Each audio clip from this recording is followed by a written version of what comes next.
And hello, baseball fans. How are we doing? Seeing a lot of familiar faces in the chat. What is going on, everyone? Welcome to the week ahead. How are we doing, everyone? Hello. Ethan, how are we doing, my friend? What's going on? Abjuron, hello. We have another Josh in the chat. Hello. Easy J's win. Just got the final score.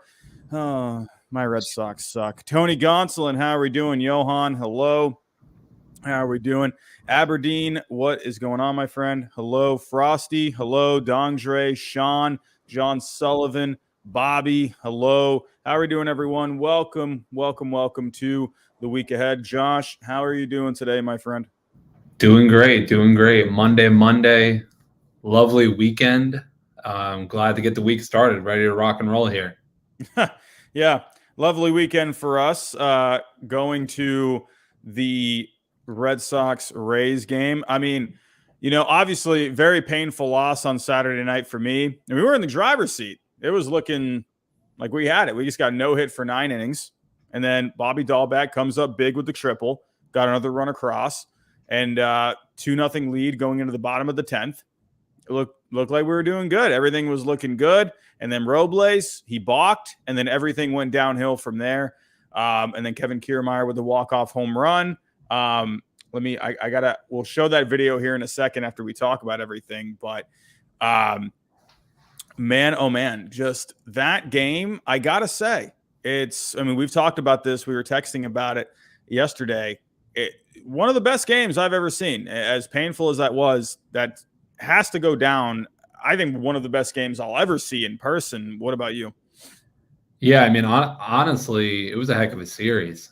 All around. We were talking about it on Saturday when we got there. Like, man, the game last night was awesome. Franco hit 2 home runs.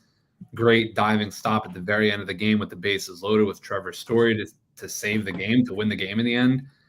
And then Saturday when we got there, we're just waiting for someone to do something. It felt just like strikeout after strikeout after strikeout. We're halfway through. I think it was the 5th inning. I looked over at you and I said, nobody has a hit yet. Like, nobody's gotten a hit on either side.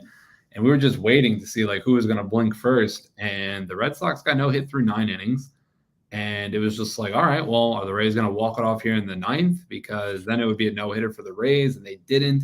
Extra innings. Absolutely insane. And you just said it, and I'll say it again. That's going to be the best game I think I will ever go to, and definitely have ever been to. So, yeah, absolutely. It's funny that you mentioned too. We were just sitting there, and because both teams weren't hitting, and it just moved along so quickly. That game, even with 10 innings, ended up being right around 3 hours. Right at 3 hours. Incredibly quick game. But just no team was hitting. Whitlock looked amazing. He went 4 innings, struck out 7. No one was hitting at all. Everyone was striking out. The Red Sox were working some walks, but I couldn't believe how quick that game went. The fact that it was under 3.5 hours, especially with the Red Sox and the Rays. I've been to plenty of games at Tropicana Field with the Red Sox Rays, and it's definitely gone close to 4 hours. It feels like every time, at least 3.5 every single time. That's by far probably one of the quickest games I've ever been to as well. But definitely not a fond memory of the result, but gotta say, we both witnessed a 9-inning no-hitter. Granted, it was a combined no-hitter, but still fantastic. It was a good time. Me and you were talking about Tropicana Field. We always just like going to Tropicana Field. It's always I never have any problems going there. AC, the cowbells drive me nuts, but what can you do? So, but yeah, that foghorn, man, when they score, it hits you right in the spot where you're just does. Oh god. And you've been there, of course, to see the Yankees too, and you've seen many times where the Rays, they put runs on the board. And I'll tell you, we were talking about this at the game when back in 2009, I went with another friend, and Evan Longoria hit a walk-off home run. That was right after their World Series run in 2008. that place was popping, especially when the Red Sox or the Yankees would come to town. And I remember that foghorn. Oh my God. Like when Longoria hit that walk-off home run, that noise still rings my ears like to this day. But yeah, Tropicana, can't go wrong. We also, hey, we came pretty close to winning that. How much was that pool of money that they had down? What was it, like 28,000? Yeah, 28 grand, where the 50-50 prize bet or whatever it was. Yeah, we didn't come close. That's fine. I wonder who ended up winning that. Anyway, well, at least we did come away with a Randy Arozarena bobblehead. So you can't go wrong with that. So I don't know what I'm going to do with it. I'm going to see maybe there's a lucky Rays fan in the chat. So, but yeah, let's get to the week ahead, shall we? So let's whoa, slow your roll. I think we got a video to show the fans. Oh, that's right. Yeah, let me go pull up the video really quick. It is a pretty funny. I'm not jumping over that. We got a heck of a video at the end of that. Let me pull this up really quick. It was pump the brakes there, buddy. It was definitely a fun video. Hold on. Here we go. Got it pulled up here. Actually, let me share the screen first, and then we'll start diving into everything. Good thing you took my phone, man, because like it was like I just plopped down onto my chair, and yeah. So here we go. Sharing the screen. I think everyone has to relive the pain that we went through. So Robles pitching here, Kiermaier up the plate. I mean, also too, we had great seats.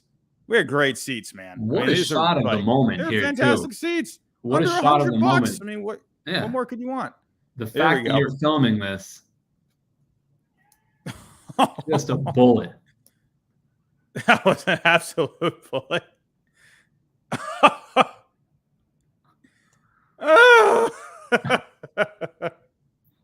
Oh, miserable. Oh, the best part's yet to come.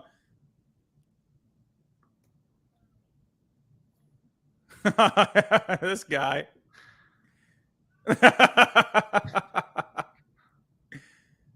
God, that guy will haunt me in my dreams until I am an old man. But yeah, good time. You can't, I won't forget that game. That will always be, it was like funny because it wasn't as painful as I thought it would be just because it was such a good game, Yeah. Now, if that was in the playoffs, I mean, maybe that's a different story, but my regular season record at Tropicana Field is terrible, but at least the one playoff game I've seen at Tropicana Field, I'm 1-0. So I will take that. So, well, let's get to it here, but just getting around almost close to around 50 people in the chat. Really quick before we do get started, we have a partnership with Prize Picks. If you use my code Ginger, you get a 100% deposit match. And also, if you're looking to go to a game, use my code HYDE, $20 off your first purchase with SeatGeek. Definitely go take a look on there because I've gotten a couple of pretty good deals on SeatGeek before. So definitely go take a look. So before we do get into the week ahead, let's kind of just really quick. I mean, I did the power rankings last night, had some people, disagreeing with some of my rankings, and that's okay. I'm always up for conversation. But if you haven't seen my power rankings, go check them out. I'm sure some of you will be mad and hate me, and that's okay. But before we do really dive into what we're looking forward to for this week, let's kind of just go over some things over the weekend. The big one, I think the talk of the town was Myles Straw and the Yankee fans. This is a big one where, you as a Yankee fan, obviously you feel more of a certain type of way than I would. I mean, you've been to that stadium many times. Basically, what happened, in case you didn't miss it, Stephen Kwan, he was going after a fly ball. Or was it a home run? Yeah. So what happened there? We both were watching this actually in real time. Right. Yeah, we were at the burger place. Yeah, right before the Rays Red Sox game, and it was 2 outs, bottom of the ninth. That was when Hedges, the inning before, just hit that 2-run go-ahead home run, 2-run go-ahead home run, put the Indians ahead. I think it was 4. Yeah, it was 4-3. Yeah. And it was Kiner Falefa who was up, hit a ball off of Clase, 100 miles an hour, straight out to left, off of left field. and slammed up against the wall. Kwan took a hard hit up against the wall, bounced off the wall, threw the ball in. The Yankees tied it to score. LaCastro came in to score. And then that's when everything happened. Like, obviously, when we were watching in the moment, we're like, wow, what's going on out there? The left field. I've sat out there a couple times when I've been to Yankee games, and I've never seen anything like that. I mean, obviously, there's chirping. So in the moment when it happened, we were like, well, what's going on? Like, what are they saying? Like, obviously, they're saying some stuff because the outfielders are getting crazy. It wasn't until today when I sent over to the John Boy video where he broke it down and had a video of somebody filming it. Actually, we could hear what was going on. And we both talked about it before earlier today, just the fact that, sorry, I don't think it was that bad. I mean, I don't think it was that bad. Yeah, exactly. I was going to pull this up. You milked it. You're going to get it, Mercado. F off Francona. Stay down. So the worst thing that was said to Kwan here was stay down, Kwan. That's not anything like anything that we were thinking that was being said. Yeah, to me, that's more playful than anything. Like, stay down, Kwan. Like, you know, you're just messing around. And, Straw, sorry. I think you went overboard here. Now, that being said, no, there's no room to ever throw stuff on the field. There should never be anything thrown at players. That's overboard. That should never happen. But the fact that this is what was said, and that was the reaction from Straw that really pushed the envelope there. Yeah. I think that was an overreaction by him. Yeah, I agree. I've heard worse things said, and you got to keep your cool for like rowdy fans that are drinking beer and having fun and out in the heat all day. And in the ninth inning too, back and forth game. With a huge hit at the moment. So right. Yeah, and because we were sitting there, and I was saying to you while we were watching it happen, I was wondering if like something pretty bad was said, and that kind of set him off. And we're both looking at the video, and it really doesn't look like anything. I mean, even some of these guys were like, I have you in fantasy. I mean, like some of them were even, complimenting, saying, go Guardians. We love you. I'm from Cleveland. So I'm wondering if he heard something a little different. Maybe he thought something else was said and he just misheard it. I don't know. But he really got set off. And, I after listening to the video, it looks like an overreaction. So I wish he would have given some more comments on the whole thing. He basically just said, Yankee fans are the worst in baseball. It would have been nice for him to maybe go a little bit more into detail of, did he hear something or whatever? I don't know. But I think him, climbing up there, a bit of an overreaction in my personal opinion. Especially when we're, looking at when you look at the video, when you're looking at, these comments here, nothing necessarily was really bad that was said. But the big one was the trash being thrown onto the field. You can't do it. I was saying this last night in Power Rankings. This is their job. This is their day job. This is where they go to work. They get their paycheck. Yes, they're playing a game, but this is their job. This is what they're getting paid to do. They're out in the outfield. That's their office, So if you're whatever you do, whether it's, me, I'm a teacher, you work at a bank, you work at a grocery store, whatever it may be, no one wants, beer, bottles, cups thrown on them, especially when a guy is, down like that. And then after the game too, that's when, more stuff was being thrown onto the field. And I know Straw, he was the one that kind of reacted. So they were more reacting to him. It wasn't really Kwan, but still, it's not really something you do. No one wants anything thrown onto them. It's just, I don't know. You don't ever see it. Not a good look.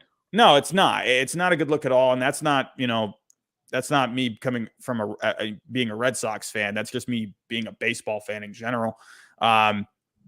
This happened last year with Alex Verdugo. Someone threw something at Alex Verdugo last year. And, it just so happens it's, back-to-back seasons now. There's something going on in left field. And again, like I'm all about the rowdy fans. We were both, being, rowdy at Tropicana Field. I was screaming and whatnot, being annoying, but you can't be throwing stuff onto the field. That's where, and anyone, and I've seen some people defending it, and it's like, no, you can't be defending it. Yeah, I can understand maybe, Myles Straw, you have feel a certain type of way about him, but you can't be throwing stuff. It's It's not welcome at any stadium. I don't think so. Did the Yankees ever release a statement on that? Did they ever say anything about that?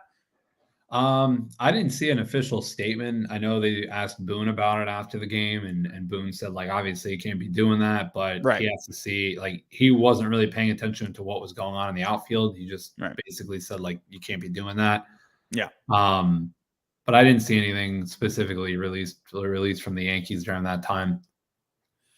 Yeah, so it looks like they're just gonna kind of ignore it. They're just gonna push it away. So it is what it is. But the Yankees, hey, big weekend for them, getting the sweep. You gotta love it. So, but let's move on here. Let's go to our next story before we really dive into the week ahead. Let's just look at the players of the week for Major League Baseball last week. Miguel Cabrera getting his 3,000th hit. Ty France had a really good week last week. Bellinger had a really nice week last week. So let's go take a look at the numbers here. Let me go pull it up on Fangraphs. All right, sharing the screen. Okay, so taking a look here, Ty France, he led Major League Baseball. Actually, can you guys see? Oh, no, sorry. Here we go. So Ty France, he led the major leagues last week in Fangraph WAR with a 0.8. He hit 500 last week with a 552 on base, 885 slugging. Are you kidding me? And then also, for Miguel Cabrera getting his 3,000th hit, you got to love that. How many hits? What did he end up getting to? Like 3,003 or something over the weekend? I can't fully remember. I know that day he got to 3,002. He got another couple hits, I think, on Sunday. Yeah. He had a nice little speech there afterwards, because I know a lot of people wanted him, like, in the clubhouse. They were showing the video of it. Yeah. And basically just said, like, hey, it's great. Like, it's something I've been looking for my entire, career. Yeah. But it's over with now. Now, what was more important, and what he emphasized, even against the Yankee game last week, where they were talking about Boone intentionally walking him, his emphasis was like, hey, we got to win. Like, we have a good team. Let's get it together and let's go out there and win. And that's what he said in his clubhouse speech. So the Tigers have a good team, and then I know we're going to be talking about the week ahead, but they've got a couple good series coming up this week too. Yeah, I might have one of them on one of the series that I'm looking at. But for Miguel Cabrera, we were talking about this when we were eating before the game on Saturday. I feel like he's one of the greatest to ever do it. He's one of the greatest hitters of all time. But I feel like you don't ever hear him really come up in conversation, with those best hitters of all time. I feel like he's one of the most underrated best players of all time. Like, would you agree with that? What do you think? Yeah, 100%. We were talking about this. I heard a stat when I was watching the Yankee game coming to St. Petersburg on Saturday. Yeah. They said that he is, which is crazy to think about, he is one of 3 people to ever have a career 300 average, 500 home runs, and 3,000 hits. Yeah. Miguel Cabrera, Hank Aaron, Willie Mays. That's insane. Crazy. That is insane to think of that. Like, he's on that list. One of 3 people. Yeah. And I wonder with Miguel Cabrera, didn't get a World Series with the Tigers. He got one with the Marlins when he was young. The Tigers, they had some really good teams there over the years, and they couldn't quite get it done. But he'll always have that World Series ring with the Marlins back in 2003. Man, he was, God, how many years ago? What is that? That's almost 20 years now. He was 19 in that World Series, right? Or 20? Yeah, it was the headline of that World Series to me was when they were down in Florida, and it was Roger Clemens pitching, and he was just mowing everybody down, and Cabrera came up, hit that opposite field bomb off of him, and Clemens, you could tell, and the time was like, what the heck just happened? Yeah. And it was kind of history from there. Obviously, they went on and won the World Series that year, and he's had a hell of a career since. Oh, absolutely. I mean, getting the Triple Crown that one year, just amazing, an amazing player. Let's talk about Cody Ballinger. It looks like he is really starting to get back on track. Really down season last year, but he was going through some injuries last year. But Baseball Savant, it's looking like some of these advanced numbers are starting to come up a bit. The exit velocity is coming up. The hard hit percentage is coming up. His barrels are looking really good. He's still chasing. He's still striking out. He's middle of the pack when it comes to the walks. But it looks like Bellinger this past week, He's it's starting to look like the Bellinger of old. Had 3 home runs last week, 7 RBIs, hit 304 for the week. His on base actually was not all that great, 304, but 870 slugging. So a 237 WRC plus, really solid.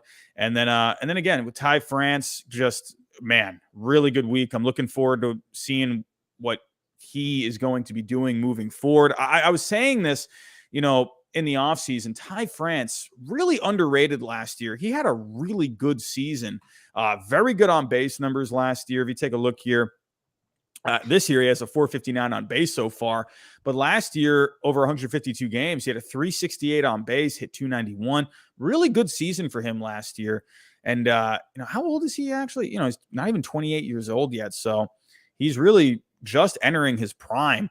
And, man, he's looking really good. I mean, who knows? If he can keep up these kind of numbers, I don't know, maybe an MVP candidate possibly. But the Mariners offense right now is just looking really good. Their offense is the best in the major leagues right now. So gonna have to wait and see how the Mariners end up doing. But I think Ty France definitely deserved for player of the week, in my opinion. Bellinger. If you take a look at some of these other guys, maybe in the National League, I think you could have made an argument for Manny Machado. I mean, he had a really good week last year as well. 389 average. He hit 522. He had a couple of home runs. I think you could have made an argument for Freddie Freeman as well. Cody Ballinger, it's nice to see that he's bouncing back, but there's definitely some guys on here. There's an argument for them getting player of the week, but I'm okay with Bellinger getting it. I think you could have made an argument for Machado, but yeah. So let's move on here. Let's talk about one more thing before we move into previewing this upcoming week. And we have a new city jersey that has been unveiled. And we have the Kansas City Royals city jerseys. At first when I looked at them, it took me a second to kind of process it. But once I started looking at them more, I like them. I like the jerseys. How are you feeling about the jerseys? No, I like the jerseys. We were talking about this earlier. It, mirrors Kansas City's fountain, their city's insignia. Yeah. I love that. Yeah. I feel like that's great. I love the blue, the light blue, the royal blue. It's a great jersey. It's if they're gonna be rolling with those baby blue bats, man. I like it. I like this. I think I know like they're rolling it out team by team, but this is a good look from Kansas City. I like it a lot. I love the Royals uniforms just as they are, but I think this is a cool look. Yeah, I love the belts. I love the sleeves. I just love the light blue that's here. It is a navy blue, kind of like the Cubs city jerseys last year. I think that's probably why I was like kind of just processing it a little bit, because I feel like I've seen this navy blue with the city jerseys. But I think with the Royals, they have, in my opinion, the best blue in the game. I love the Kansas City Royals alternate jerseys. I love their regular home jerseys as well. I love that baby blue that is in it. I just think they're really solid. I love the belts as well. So I'm all about it. These city jerseys, I just really wish that they would I just wish everyone would just unveil them. I wish they would have like a different one every single year. I don't know. Maybe that would be overkill at that point, but I love it. I love when these teams are coming out with new jerseys. For the Red Sox, I think I love the meaning behind the Red Sox ones. Obviously, they're paying tribute to the Boston Marathon. The yellow, I saw a lot of people, not too hot on the yellow jerseys, but hey, I just love what I like. It's just different. It's just something different in Major League Baseball. It spices things up a little bit. The Yankees, they're not getting one this year, are they? I don't think the Yankees are getting one. I haven't seen them. I haven't seen one released yet for them. No, I don't think they're planning on having the Yankees do one. I'm curious, like, if you were, I don't know if you've thought about it much, but like, what would you like to see? Because we know with the Yankees, it's the same jerseys. They don't have alternate jerseys. They have the road grays and the home pinstripes. It's the same one. If you were with a Yankee City jersey, what would you like to see? Like, what colors? I don't know, any symbols? Like, what would you like to see?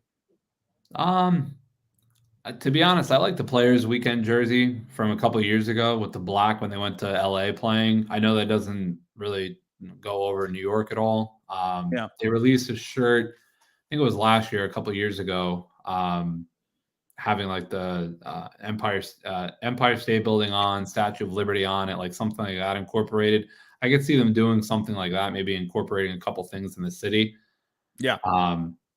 But who knows? We'll see. I'm sure it won't be anything that in depth. I think it'll be something more plain than that. But Yeah, knowing the Yankees, they'll probably keep it really simple. They'll just, add some very minimal kind of anything.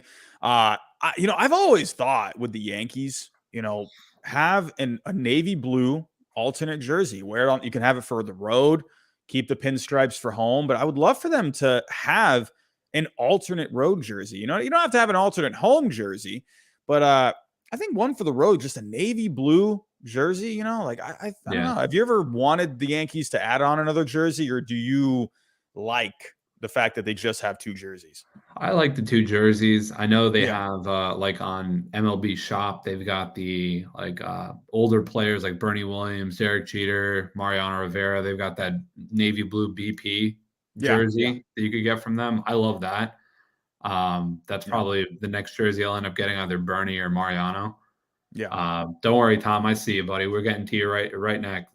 Coming up here next. That's definitely a topic I want to talk about here next. But we're interested to see what they're going to do. Again, that's something I'd like to see, like something incorporated with the city, but it'll probably end up being something maybe like this, navy blue, whatever. Yeah. We'll see. I think so. But yes, I see the super chat. Before we really do move on to previewing the upcoming week, Tom Amiano, awesome supporter of the channel. Tom, thank you so much for $4.99. Let's get into this one. This is actually the one that kind of we saw Schwarber freaking out last night. Tom Amiano says the world's best Yankees fan is back. Love to see it. Love to hear both of your thoughts on the greatest umpire ever, Angel Hernandez. So, yeah, Kyle Schwarber last night, bit of an outside call, struck out. Josh Hader, obviously Josh Hader is hard enough to hit as it is. And then, when he's getting a call like that, freaking out, Schwarber freaked out. But what I kind of liked about what Schwarber said, because he was saying he was both sides, that's what I kind of like, because he was saying, you've been making bad calls all night. For us, them, so are you playing it? Yeah. Just him losing it. But you know what, to be honest, I know Tom, I appreciate it, buddy. That's great. Thanks for saying that, and thanks for always chiming in and chatting in. Great topic here. The funny thing about that was not even the worst. I mean, that was far from his worst call of the night. It was a little bit down, a little bit outside, but it's just the overwhelming frustration, because it's any time that he's calling the game behind the plate, it's everybody. It's both teams that are getting bad calls. It's pitchers that are loving it. I mean, pitchers love it because they don't have to throw it any, a lot of times even close, and they're getting the call. But it's both sides every time. It seems like it's always in key situations, and math doesn't lie. That's what they were talking about yesterday. 88%. When the MLB average is 94%. He is consistently below the league average. He's consistently making terrible calls, but it's just part of the thing. I think he likes it. I think he likes the whole like Angel Hernandez. I don't know if you could find the video, Robbie. There was a video yesterday. Yeah, of him driving, right? A fan outside of the game when Angel Hernandez is driving off saying, you suck. Yeah, he was just smiling and he waved at him. He just smiles like he loves it, man. He's like the new, now Joe West was retired. He's like the new Joe West, like, hey, that's what I do. I almost wonder if Major League Baseball likes it. They're like, hey, whatever. Positive attention, negative attention, it's all attention. It brings eyes onto our game. We're gonna let Angel be. We're gonna let him be himself. We're just gonna let him do his thing. And he sparks. He triggers everyone and whatever, but it gets people talking. going back to a kid, I've always been a bit of a wrestling fan, more so back then. But that's one thing that the WWF back then, WWE now, they do that where they'll they'll do some weird storyline stuff or whatever, but they like that it gets people talking. And I honestly really think Major League Baseball, I think they're just running with it now because it's obvious that he's not one of the better umpires in the game. It's pretty clear because he's missing calls consistently. It's always, it goes both sides all the way with him. It's, like last night, it was bad calls for the Brewers, bad calls for the Phillies. I mean, this is what you're seeing here. The average this year for umpire scores is 94%. And, he's getting 88%. I mean, don't get me wrong. I'd like to get an 88% on like a, test in college, but this is Major League Baseball. And there are guys that are clearly, umpires that are clearly doing a better job. I really do think it is just for the attention at this point, because why would Major League Baseball keep him in these games, especially like these, it's funny enough, he's the umpire for a game that's on ESPN. And it's like, they almost know like, okay, you might have a player maybe get pretty mad at him at some point. It's just funny how it's on ESPN. I don't know. It's not by mistake. I don't feel. I honestly think it's purposely done. I really do. I really do at this point.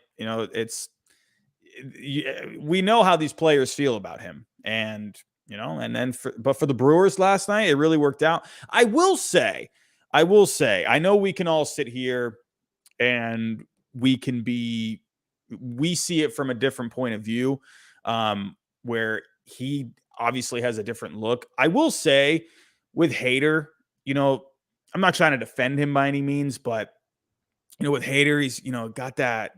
He's just got such an electric fastball. Just the bit of a different delivery than most guys. And I wonder if it was a bit of a hard pitch to see. But it did look like it went outside. Like even if you were standing behind the plate, you would think like, okay, maybe it was just a tough pitch to see. And I don't know. Maybe he just didn't make a mistake. I don't know, but it's just consistent. It's not just one call. It's a lot. That's the thing with him. It's never just one call. It's you're seeing it a lot with him. So if we see here, 113 out of 129 pitches correct, 13 balls called inside, and then 2 called strikes on the outside. So, but yeah, if we take a look at the chart here, this is where you can see where, So I don't know, but I'm sure we're going to have plenty more moments with Mr. Hernandez this year. I don't think this is the end of it. We're going to see much more with him. So it's not going to be the last. We've already seen, before we move on, we've already seen a couple calls, not behind the plate from him this year, but he's called a couple of the the new like harsh double play rule. Yeah. Where he's like calling guys, if they're coming in a little bit hard at second, he'll call them out like, hey, it was a double play. We've seen him make a call on that a couple times. He had another call this series too. I forget now what it was, but he was the second base umpire, had another like kind of odd call that people were talking about. But that's just him. Like I said, I don't think it's a mistake at all, but no. And then actually one more thing to add on that is real quick, let me pull up the comments from Joe Girardi. Let me actually pull these up really quick. That's an old friend of yours. Yeah. Here we go. So Joe Girardi, he actually made some comments on it saying he wouldn't mind the robot umps. So he says here, well, I wouldn't mind it. I wouldn't. I've always thought that umpires should be behind the pitcher. I think you're much better there and you're more protected. They have to move to the side a little bit because they can't have 20 concussions. It's their livelihood too, and I understand why they do it. It's not an easy job. It isn't. That's why I'm kind of for the automated strike zone. It takes some of it off of them. And, that's what I was kind of saying. It's not an easy job, but what the point that we're trying to make here is there's other umpires that are making more consistent calls. Yeah. And better calls. So he's not really up to par. And we both think that he's just kind of there for the entertainment value at this point. So, but I wonder if eventually we will be seeing the robo umps, the automated strike zones. So I mean, who knows? Maybe Elon Musk, the new owner of Twitter, can come up with some robot umps for Major League Baseball one day. So, We'll but see. all righty, let's get to it. So let's kind of just dive in here to the week ahead. So, but really, well, actually, before we do dive into it, we did make some picks last week. We predicted who the top performing, who we think would be the top performing position players and pitchers would be. And it looks like you came out on top. So I have updated the scoreboard. You are now up 2-0 on the year. So good job. Last week, you went with Tyler Wade, bit of an outside of the box pick, and you went with Garrett Cole. But Garrett Cole, he led you to victory this week with the pitching over me. I went with Heaney, and then Heaney didn't even pitch, so I hate myself. That's fine.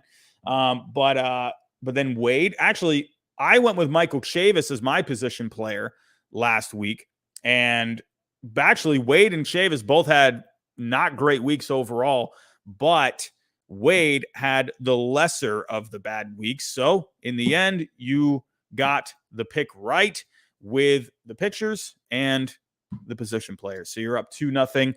So let's dive into our new players of the week predictions. So we'll get into our series here that we're going to be on the lookout for in just a little bit.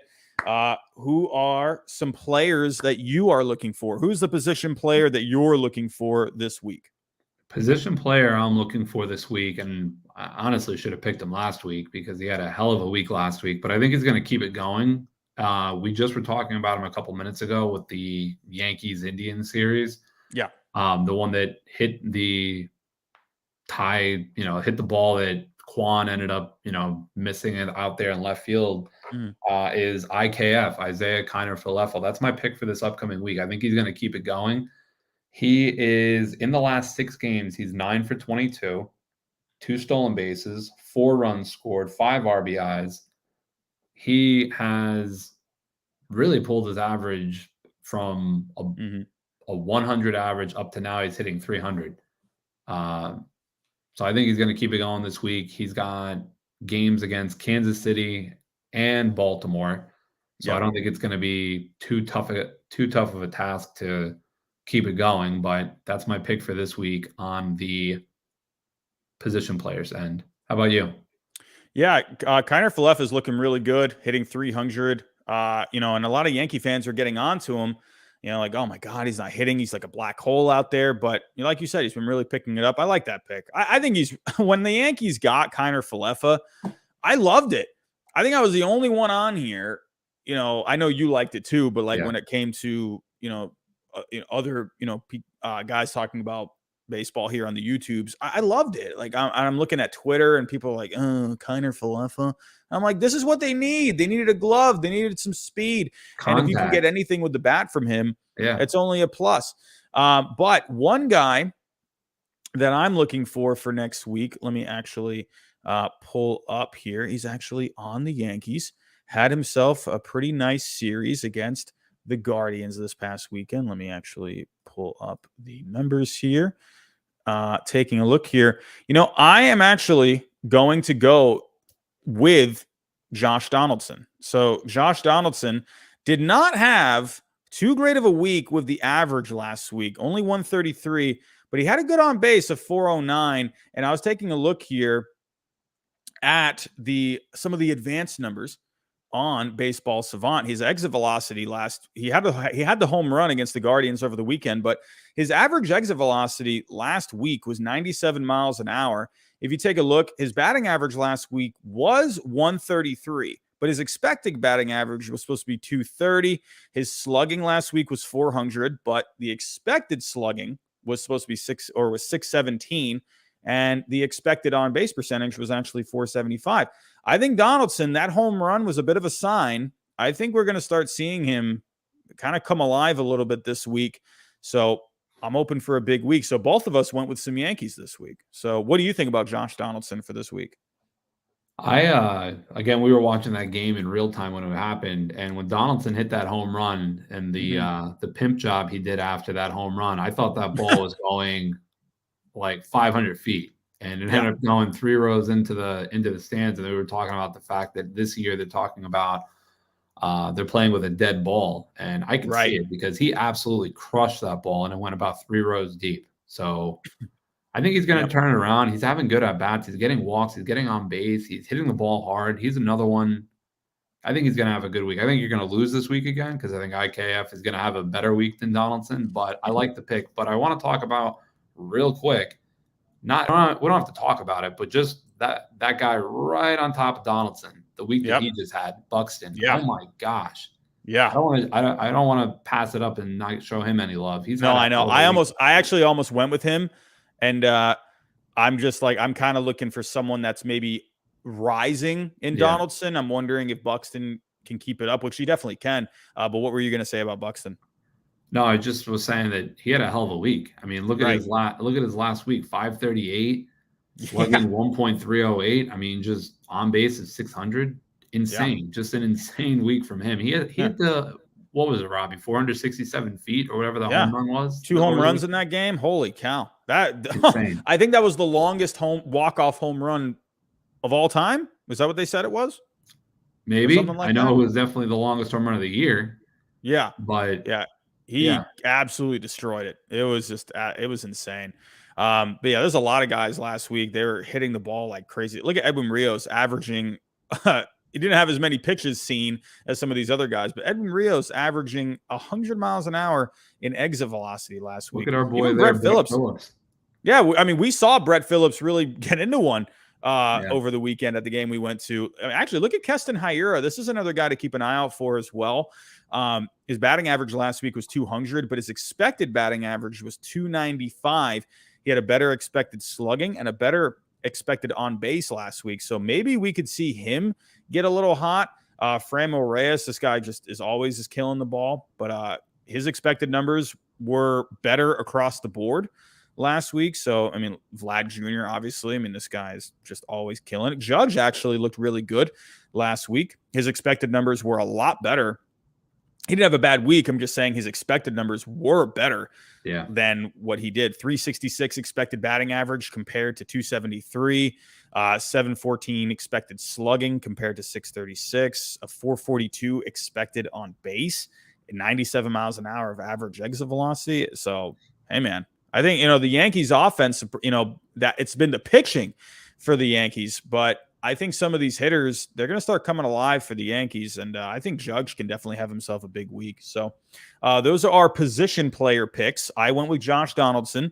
You went with Kiner Falefa. So let's move on to the pitchers.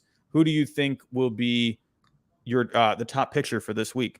So we were just talking about, or I brought up with IKF that he's going to keep it going this week. I'm picking another guy who I think is going to keep it going this week, and it's going to be Braves pitcher Kyle Wright, who is off to an insane season. He's 2-0, has a 1.06 ERA. He actually set his own personal records for strikeouts back-to-back games. He struck out 9 against San Diego and then followed up by striking out 11 against Miami. I think he's going to keep it going. He is off to an insane start. He is just guys can't hit him right now. I mean, we were talking about, again, earlier, the fact that strikeouts are up on the year.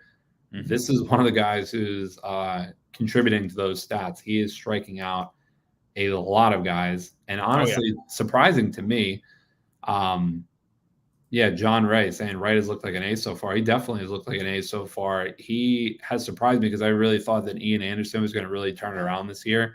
Just keep it going because he had a heck of a year last year. He had a really good 2020 as well. So I thought he was going to keep it going. He's actually off to a little bit of a slower start. I know it's early again, but Kyle Wright is off to an insane start, and he's my pitcher for the week.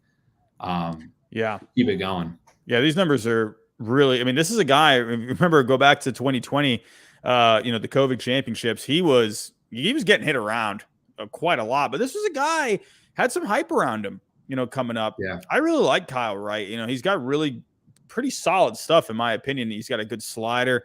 Fastball is fine.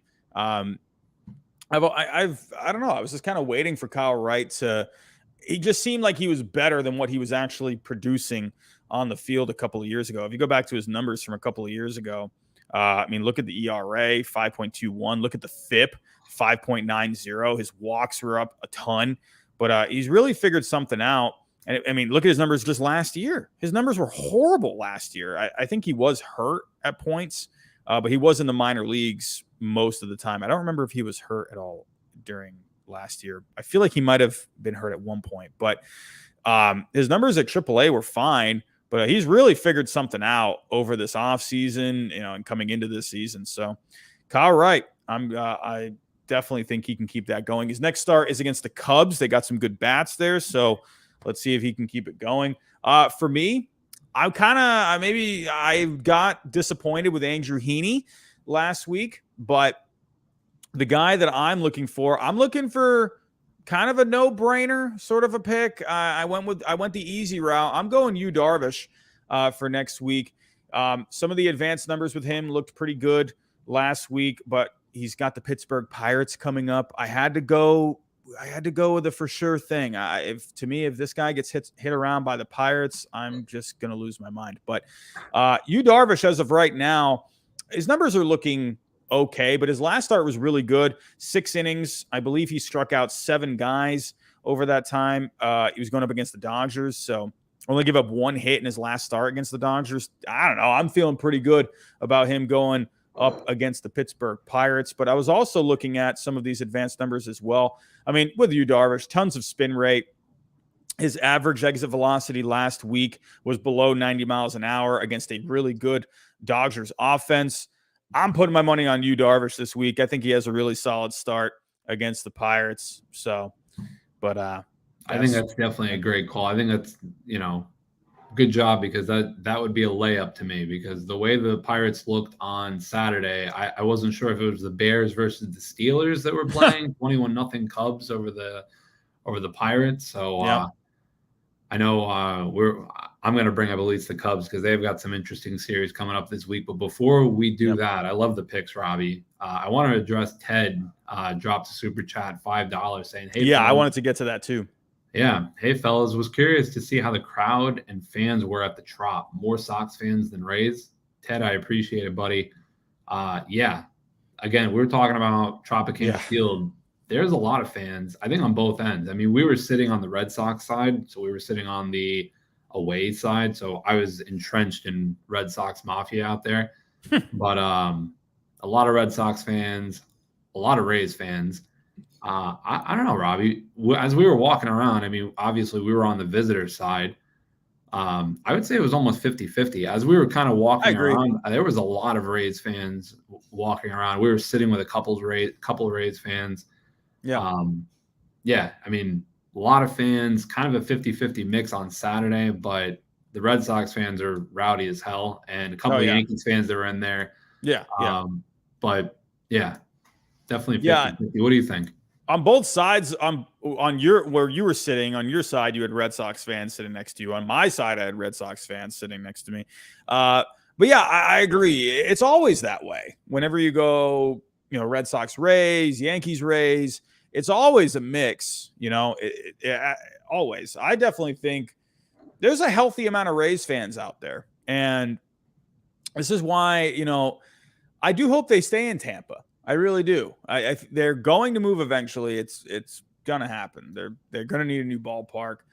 I think if they just move to Ybor City in Tampa, I think that's gonna be the best move. There are Rays fans there. There are, and they will go. I gotta say, I know me. I'm always running a little bit late, but that traffic, it's been way better before, but that traffic going from, I was in Tampa, and it took me like another 45 minutes to get from Tampa to St. Pete. And it was like, what? It wasn't even close to game time. I got to where we went to eat. What time did I get there? 3 o'clock. I got there like 3 o'clock. So it wasn't, and the game was at 6. So it wasn't like it was close to game time. And it's a Saturday. I get it. People are out and about running errands, whatever. But the traffic was just ridiculous. There were a couple little accidents coming from where I was, but nothing like major by any means. But I'm telling you, if they move to just Tampa instead of St. Pete, oh my God, it'll be way better. Because I guarantee, like, people are just like, they don't want to, I don't know. Like, yeah, weekends, it's not that big of a deal. But when you're working during the week, people going to the Red Sox games during the week, they take the subway. Same thing with the Yankee Stadium. It's an easy journey there. But when you're on the road like that and you're going to have to go on the highway and you're sitting in, it's not that it's far away.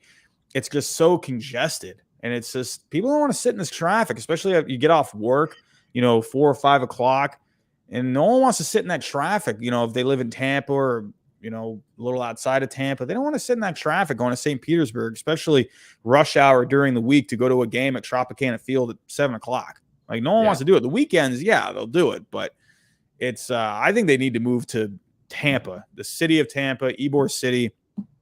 Let's get the Rays there. And I guarantee you, new stadium, I guarantee people. I went to a Bruins Lightning game a couple of years ago, and before the whole COVID thing, and that granted, it's hockey, it's the Lightning. People in Tampa love the Lightning. It was sold out. There was not a seat empty in that stadium. It was awesome. It was an awesome atmosphere. And look at the Bucks. Hey, you got Brady there.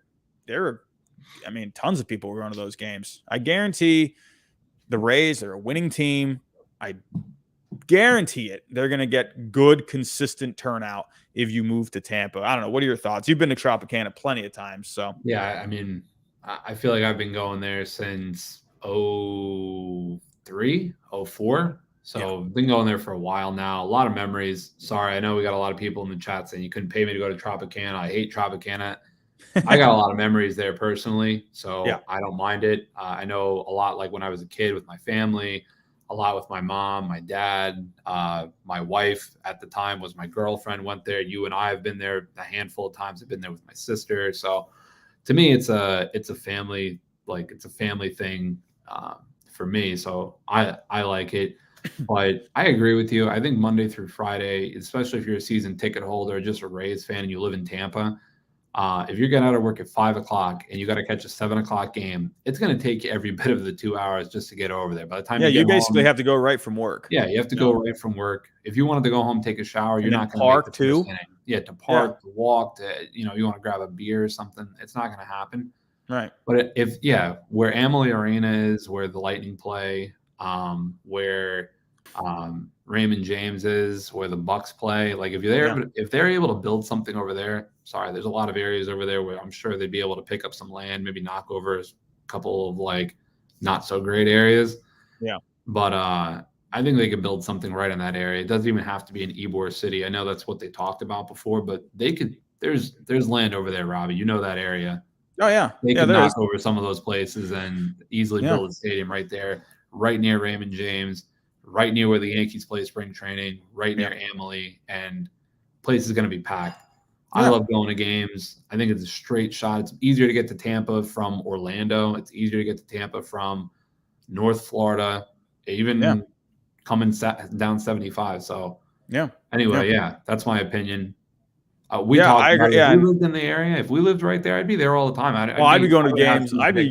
I'd be going to whoever they're playing. Yeah. I wouldn't be, sitting where we were sitting this past weekend, but if I were to live right there, if it could, 15, 20-minute drive for me, I'd be going to see whoever they're playing. Twins, I don't know, maybe an Orioles game here and there. I don't care. I would go, of course I'd be, Red Sox fan through thick and thin, but the Rays are a fun team to watch. It's a good atmosphere in there. Like, because, people love their play. Everyone loves Brett Phillips. When that guy came out of the dugout and, before the game started, people were going crazy. They love Brett Phillips, and it's like, they like their players. They support their players there. There's a healthy thing. The fans that do go, it's a healthy fan base, but it just, people just don't go. And I do think location is a big thing. And I feel like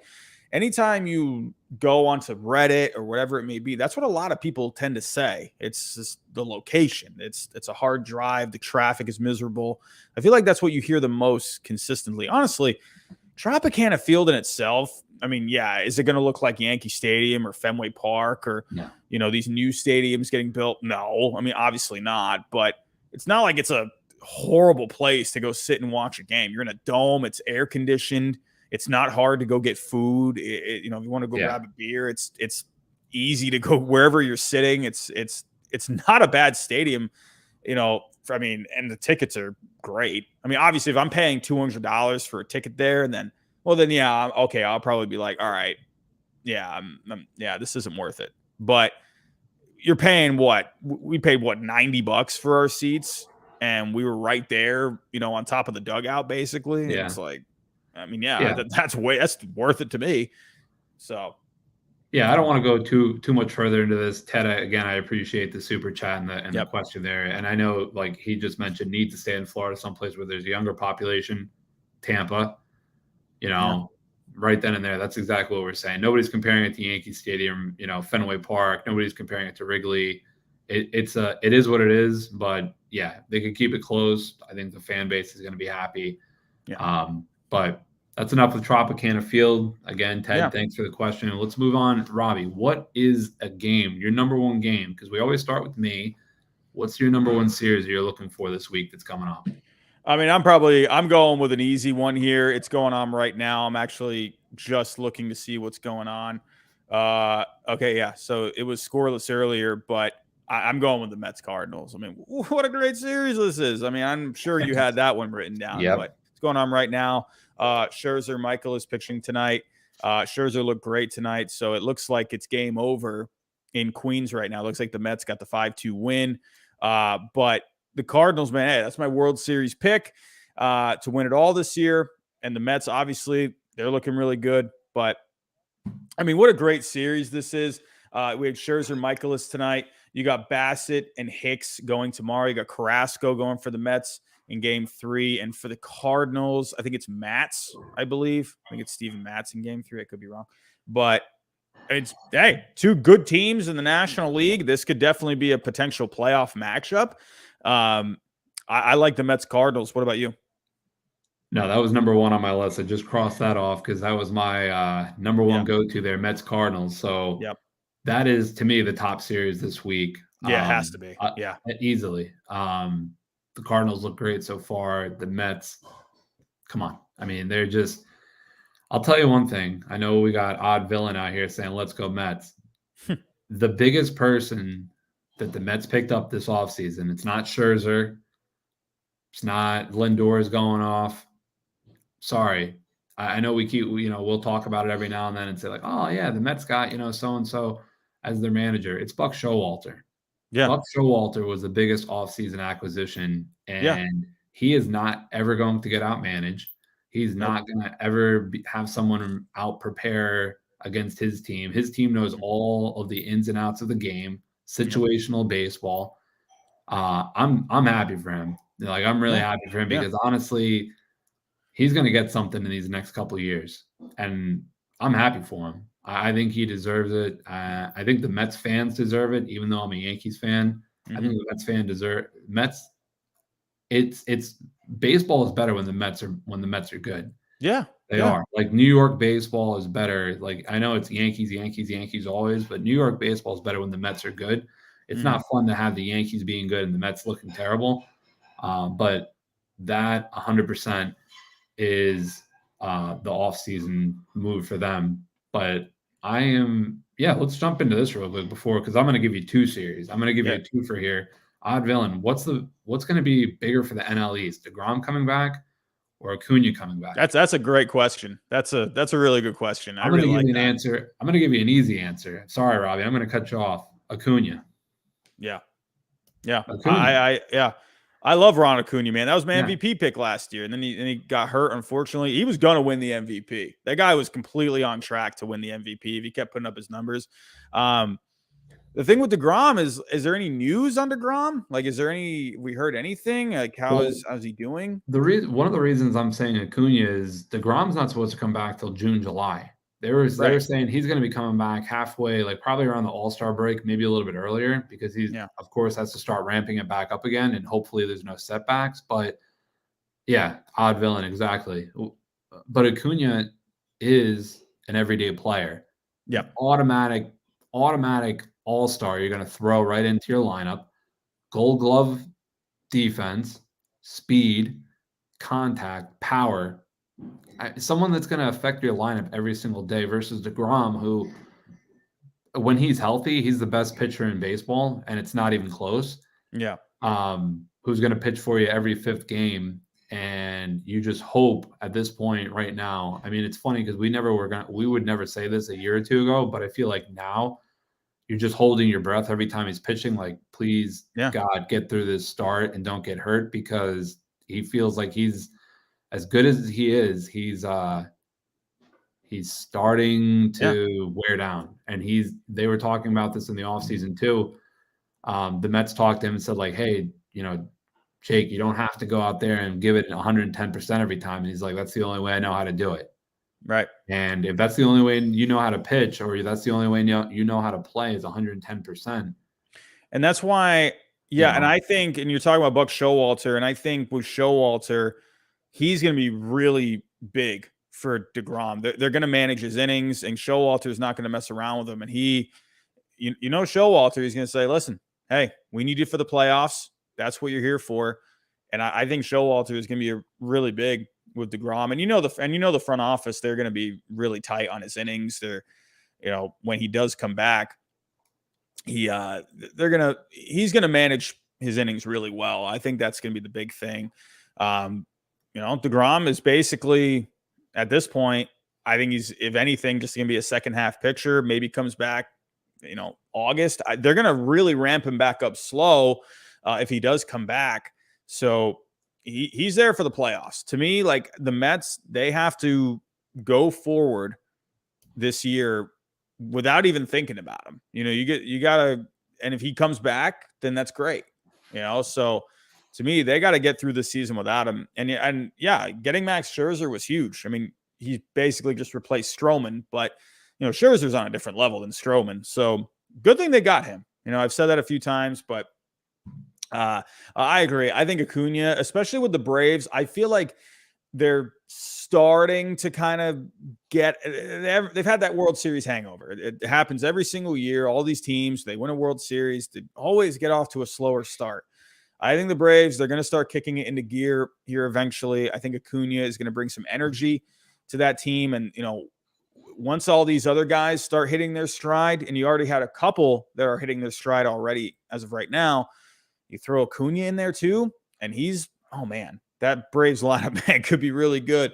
So, I agree. Odd villain, that's a very good question, my friend. Very good question. So let's take a look. What is your next series that you're looking for? I'm going to give you two, like I said here. I'm going to give you my next biggest one, which is going on, just happened today. Giants Brewers. Yes. So the Giants, again, coming off a good weekend. Not so great. A good series, but didn't get the results against the Mets that we're just talking about. And then the Brewers, again, coming off a good series against the Phillies, wanting to, get it going here. It's going to be a good matchup. The Giants obviously took the first game, scored 2 in the ninth. To take it there at the end. But Duvall, who got the save tonight, I saw him. I was watching that game that he pitched against the Mets, and he walked the bases loaded and got out of the jam. The guy is pumping. He has a nasty slider. When he can throw it in the zone, has a nasty slider, has 100 mile an hour fastball. He's fun to watch too. I like him. I think he's going to be the closer of the future. And then the Brewers, obviously, they're 10-7. They're fighting to stay neck and neck kind of with the Cardinals early. Again, I know early in the season. But this is my second series to look out for. What do you think about this one? Yeah, I really like this. And, last night there was a little controversy with my power rankings, the first ones. And I went with the Giants over the Mets. And I definitely think, obviously, the Mets, you can put them at number 2. I basically had them at a tie for 2, 3. We were talking about that a couple of weeks ago, where it's like you could go either or. I just like the way the Giants played this past weekend. It's the Nationals, not a great team, but man, they just really played hard. And I like what they, there was a little controversy over them, running up the score, and the Nationals are getting a little upset at them. Good. The Giants, man, play hard. And I like that they play hard. I love what the Mets are doing. I just like the way the Giants played this past weekend. I just like that. They're an aggressive team. They push so many of the right buttons. I love what the Giants do, and a big win for them here. A good pitching with the Brewers. Going up against Corbin Burns today, and they're still getting the win. They scrapped it out at the end. They got to the bullpen. This is a Giants team. They're resilient, and I like that about them. And yeah, there's an argument for the Mets, maybe being the number 2 team on my power rankings, but there's something about this Giants team. I just like this Giants team. And I thought, they're going to be a good team this year. I definitely think they're not going to be as good as they were last year, but I just like this Giants team. And, but I understand the Mets as well coming in, I actually did a poll in the power rankings chat last night, and I said, who do you think should be number 2?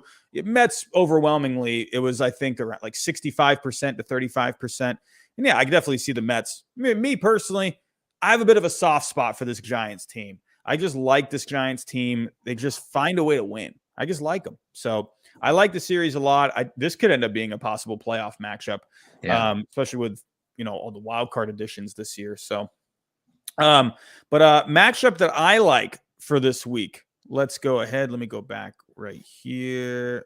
Okay. I like the Mariners and the Rays coming up. This to me is a great matchup. This is I love it. Where are we at? Mariners, Rays. So obviously I still think this Rays team, they're extremely good. I still think they're just a very good team. Whistler's going to be getting the opening nod, and Logan Gilbert, who I think could have a breakout season this year. I just love this matchup. I'll be honest with you. If I had the time this week, I'd go to this series. Would you go to this series? Yeah, honestly, I'd go to this game. Yeah. Logan Gilbert is another one. We were just talking about Kyle Wright before having a hell of a start to the season. Gilbert is having a better start to the season. So 0.54 ERA. He looked lights out at points last year. He looked like, I remember there was a couple games he was playing against the Yankees and they couldn't hit him. They couldn't figure him out. They were not able to make contact. They were striking out nonstop against him. It just was like, what is this guy throwing? They couldn't pick it up. And great series. I think it's also this weekend. We're not plugging Tropicana Field. This is not a Tropicana Field stream, but they're having the bark at the park this weekend. They're bring your dog, bring your dog bark to at the park. Tropicana Field. So if you're in the area, you got a dog, there you go. Yeah, you can bring good old Sabor there. Yeah, bring Thomas too. Why not? Yeah. So, but yeah, I really like this series. The Mariners, this is a team, they're trying to take that step forward. And this Rays team, obviously they've been just very good the last few years. Like the Giants, they just plug all the right buttons, it seems. If I saw this matchup in the playoffs, this would be an awesome matchup in the playoffs. Mariners, all these young players, the Rays, all those young players. You got Wander Franco, who we saw this past weekend, who just looked like a wizard out there, just making all the plays, just looked phenomenal.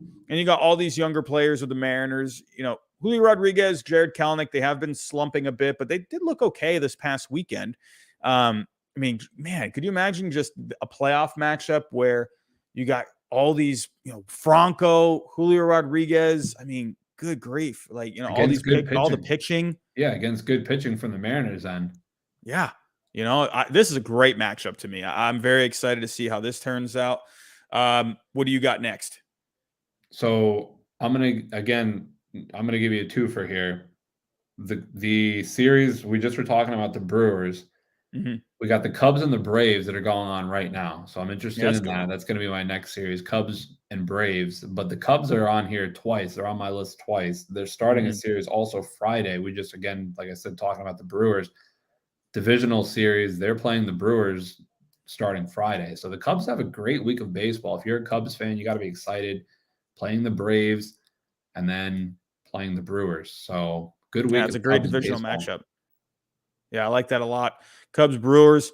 And then, yeah, I looked at the Cubs Braves. I think that's really fun. Both teams, what I like about the Braves and the Cubs is you got some pretty decent bats mixed in all over the place in this series.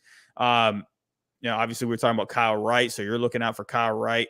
Yeah, I just like it. You got some fun teams here. Obviously the Braves winning the World Series, but just fun players all over the place. And I think this could be a really good one. So, both as of right now under 500, but these are two teams where, obviously the Braves, we're all expecting them to really pick up the pace here soon, but the Cubs are a team that could definitely pick up the pace as well. So I like this matchup. That's a good one. Cubs Braves. I'm excited for that. And for me, the final matchup that I am looking for, besides my Red Sox Blue Jays, but I try not to, go with my own team, but I am looking out for, let me go over here. Not there. Where are we? Hold on. Where is it? Where the heck is this series? Hold on. Technical difficulties here. Let me go one more. Here we go. Get out the Tigers and Dodgers. Yeah, I got to get out the Jeopardy theme song here. Yeah. Sorry about that.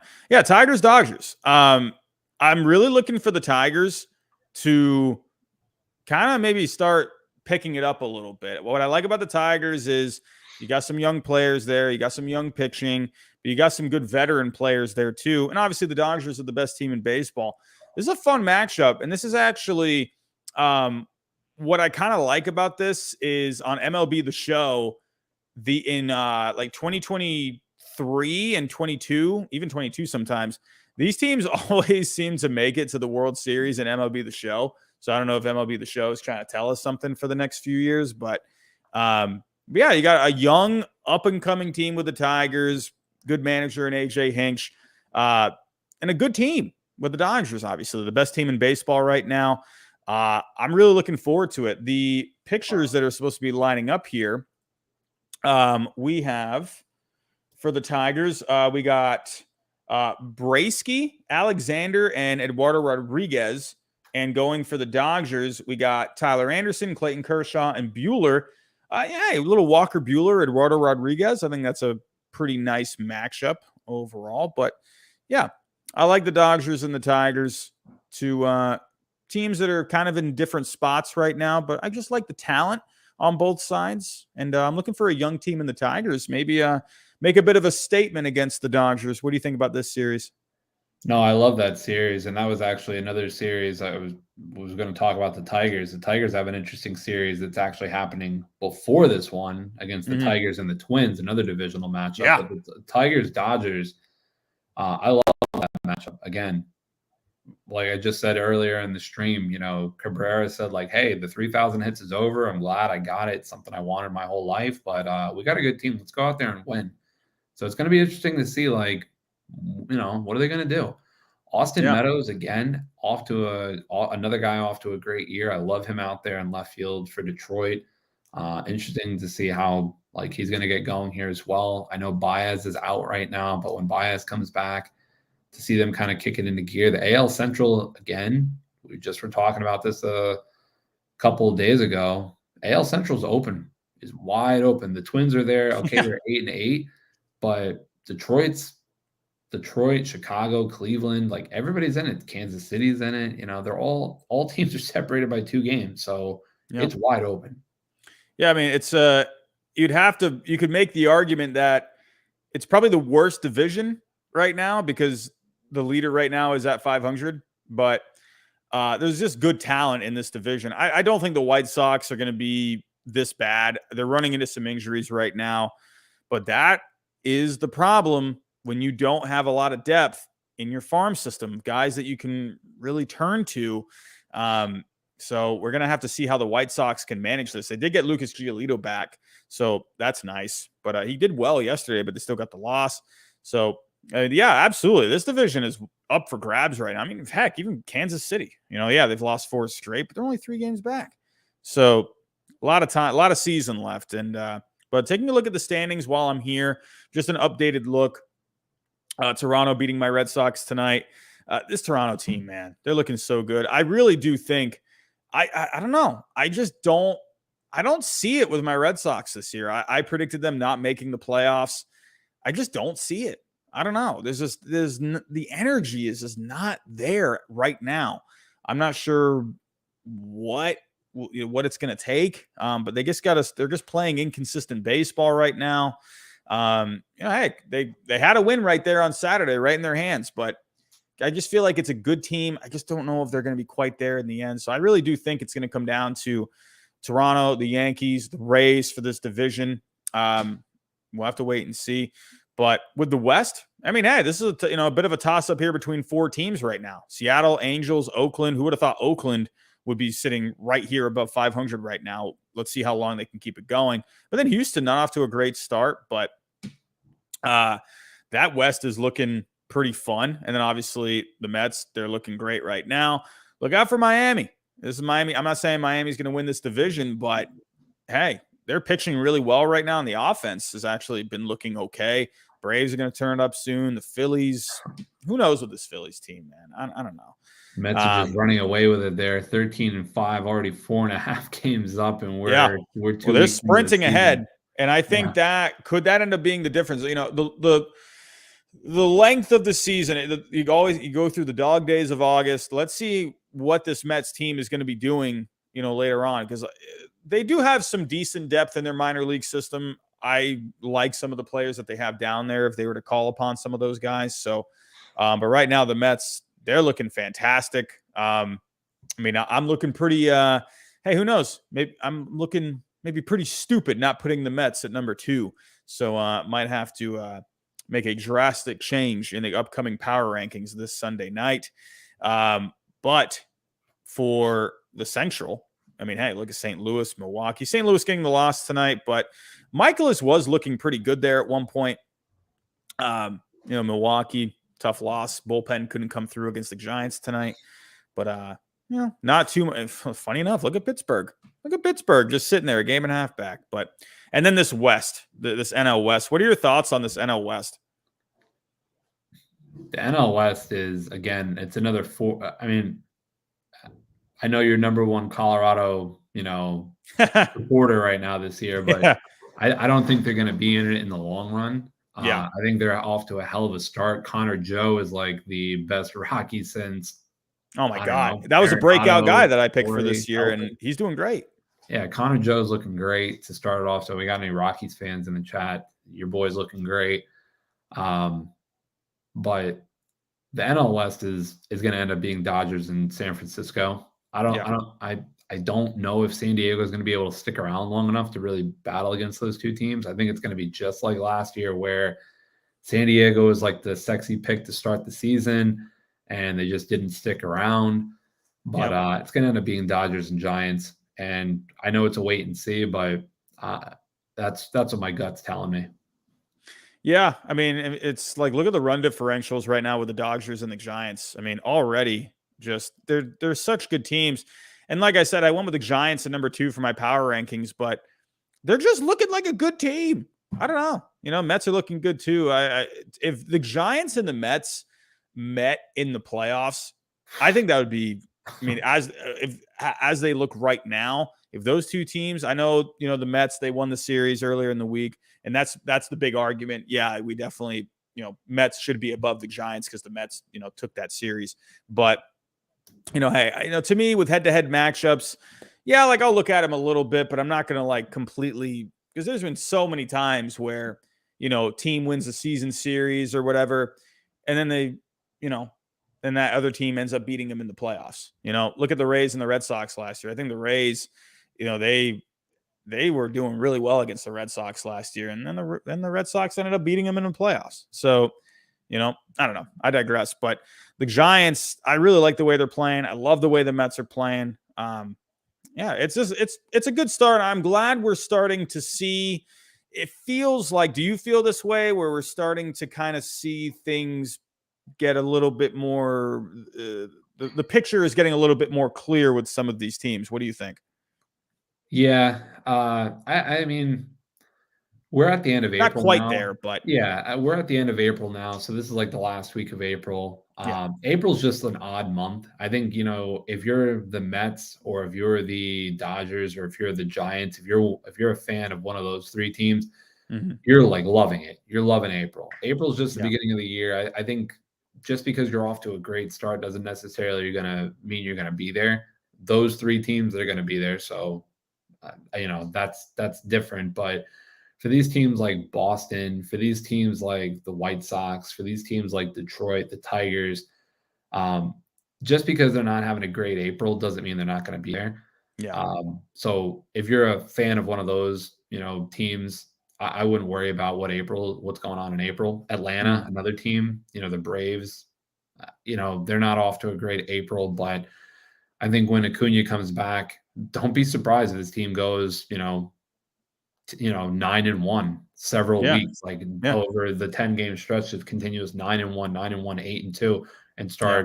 you see that record's going through the roof. So love the start for some of these teams, but it's not everything right now.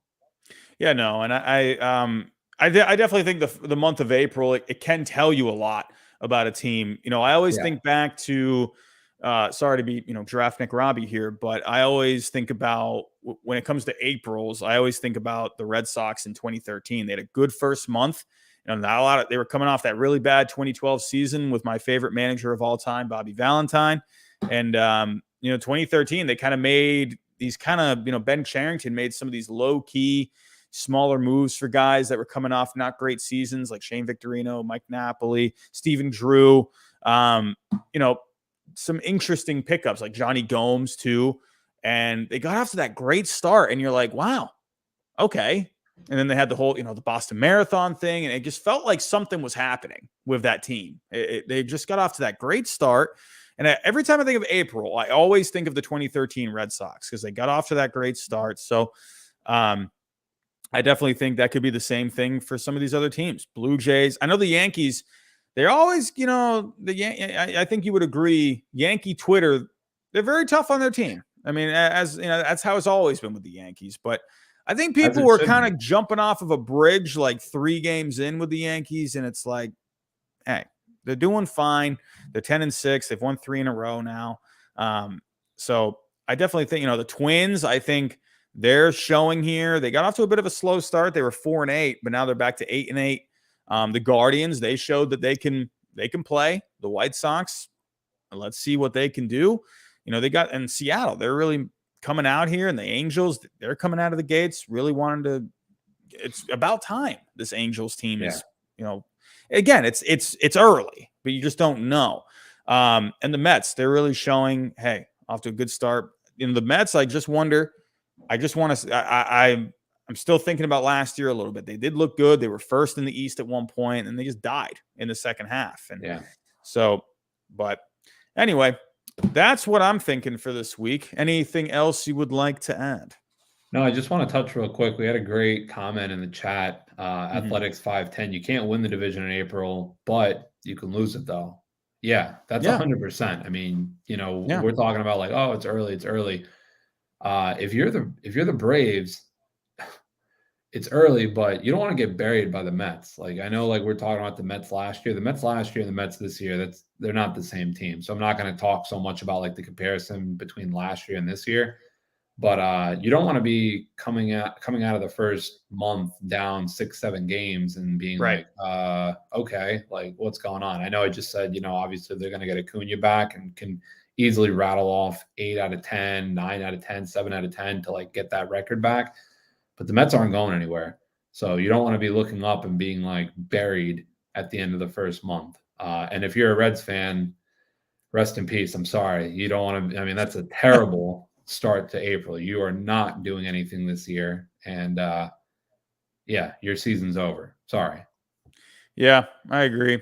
And it's just got to wait and see how things play out. You can definitely a good start will never be a bad thing, but April it can, I think, give you a good idea of a team.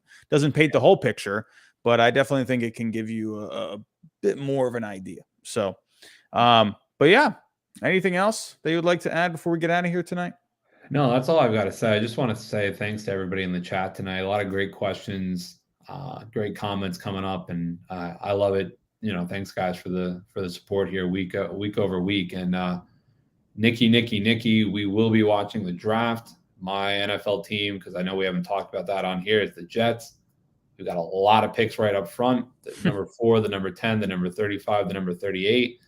I wouldn't mind trading for somebody, but I'm not going to jump down that rabbit hole in the stream. But yeah, I will be definitely be watching the NFL draft.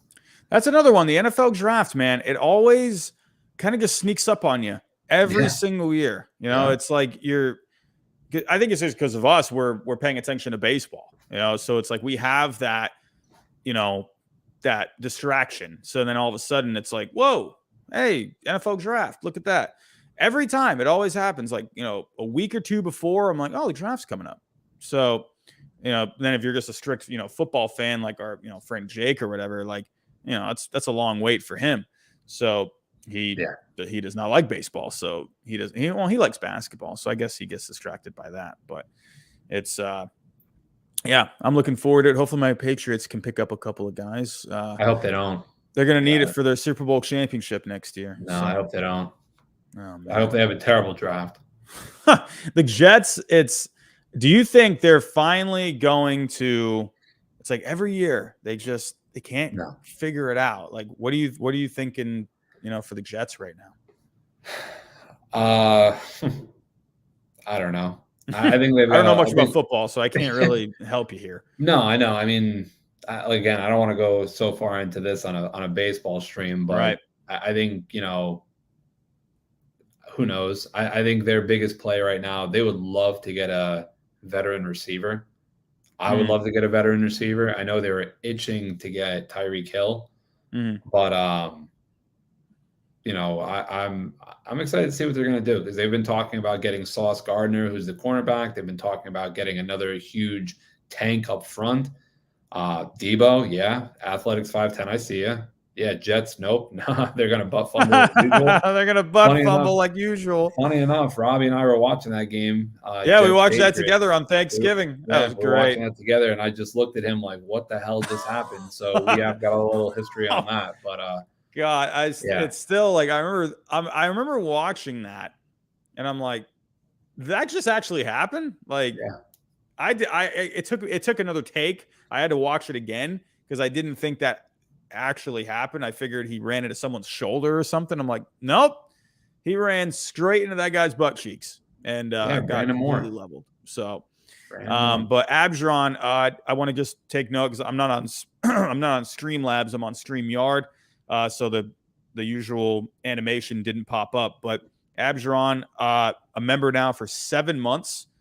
Really appreciate you. He says here, glad to be back, Robbie. Haven't been in the chat recently, but I've stayed supporting you. Abjaron, man, I really appreciate that, my friend. So a great turnout last night for the power rankings. I know Blue Jays fans, Mets fans, they hated me. That's okay. Giants fans, they hated me last year. So what else is new? Everyone hates me. It's fine. But I really do want to say, I think we got over 300 people in the chat last night for the power rankings. And I do want to thank everyone that came out to that. So, hey, every Sunday we'll be back with the power rankings now. It felt good to do it again last night. It was a while since I had done them. And I forgot to pull up the tier maker on there. And I was like, oh my God, it was a little rusty. So we'll be a little more efficient this coming Sunday. But this show on Monday night, it's every Monday. We're going to be talking. And I'm excited for another solid week. But everyone, thank you for coming out tonight. Really do appreciate it. I'll be here Wednesday for some hot takes. So be on the lookout for that. Last week, also, really quick, if you have not seen the video that I posted on Ichiro, every week I'm going to try and do a bit of like a throwback video where the first one that I did was on Ichiro's 2004 season. If you haven't seen that, please go check it out. The views are starting to kind of pick up a little bit on there. So if you haven't seen it, go check it. So this week I'm going to be doing a video on Jose Bautista in 2010. So be on the lookout for that. So, but everyone, thank you for coming out tonight. Really appreciate it. Have yourself a good night, and we'll talk to you next time. Thanks, guys.